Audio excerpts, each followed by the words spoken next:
उस जालिम औरत ने हर किसी पर जुल्म किया, जुल्म के पहाड़ गिराए, और तो और उसने अपने बेटे तक को नहीं छोड़ा। पाकिस्तान के सबसे मशहूर रामायण गिरह के अंदर ये जितनी भी तबाही हुई है, आफत आई है, ये जो कुछ भी हो रहा है, बिलीव मी कि उस एक बूढ़ी औरत की वजह से हो रहा है, और उसके इन कारनामों की वजह से, ऐसे गंदे कामों की वजह से आज पूरी दुनिया बड़ी परेशान है कि अगर हम किसी के साथ बुराई करते हैं, गलत काम करते हैं, जादू करते हैं, इस तरह से हम काम करते हैं, तो फिर अवाम कितनी वो बेचारी बर्दाश्त करते हैं। आखिर बर्दाश्त की भी तो एक हद होती है। हम अगर किसी के साथ नाइंसाफ़ी कर रहे हैं, जुल्म कर रहे हैं, ज़्यादती कर रहे हैं, तो वो बेचारा कब तक आखिर सहता रहेगा?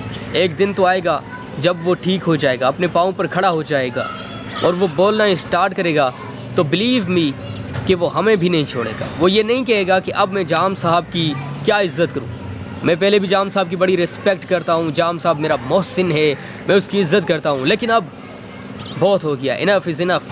जाम साहब की मैं इज़्ज़त करता था, वो एक वक्त था, लेकिन अब जाम साहब ने भी कोई कसर नहीं छोड़ी है। जाम साहब ने भी जो किया है मेरे साथ वो बड़ा ही बुरा है, तो इसलिए कुछ भी हो जाए, लेकिन मैं जाम साहब को रियायत नहीं दूंगा इस बार।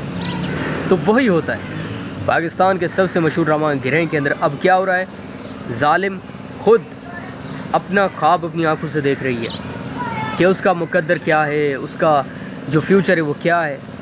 क्योंकि जब हम किसी और की ज़िंदगी तबाह करने की कोशिश करेंगे, किसी और को डिप्रेस करने की कोशिश करेंगे, किसी और की खुशियाँ छीनने की कोशिश करेंगे अपनी तरफ से, मुकम्मल तौर पर बस हाथ धोकर उसके पीछे पड़ जाएंगे, तो फिर थोड़े वक्त के लिए तो वो परेशान होगा, थोड़े अरसे के लिए तो वो बेचैन रहेगा, लेकिन उसके बाद जब वो अपने पाँव पर खड़ा होगा, जब वो उन सारी परेशानियों से मुकाबला करके जीत जाएगा और खड़ा हो जाएगा एक बार, तो फिर वो कभी भी हमें माफ़ नहीं करेगा। और यही हम डिज़र्व करते हैं, तब हम यही डिज़र्व करते हैं कि हमें कोई सज़ा मिले और जल्द से जल्द मिले, क्योंकि अगर नहीं मिलेगी तो हमें देखकर और लोग भी ये कहेंगे कि इन्हें तो कुछ भी नहीं हो रहा, गलत काम कर रहे हैं, तो क्यों ना हम क्यों पीछे हैं, हम भी ऐसे काम करें, जो हमारे मुखालिफिन हैं उनको दबाने के लिए हम भी कोई ऐसे हरबे इस्तेमाल करें।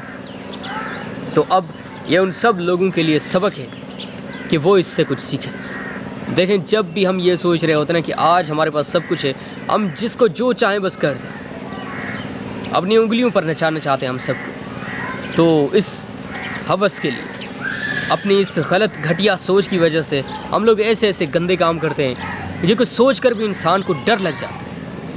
तो यकीन करें कि आप अगर ऐसा सोच रहे हैं तो फिर ये अंजाम आप लोगों के सामने है कि जब भी हम कोई बुरा काम करते हैं उस वक्त तो हमारी बड़ी बड़ी सोचें होती हैं, क्योंकि हमें बहुत ही बड़ी लंबी रस्सी दी जाती है, लेकिन अचानक जैसे वो रस्सी कट जाती है तो फिर हमें पता चलता है कि तकलीफ़ आखिर किसे कहते हैं। If you have enjoyed the video, do like, share and subscribe to the channel. Please make my YouTube channel strong.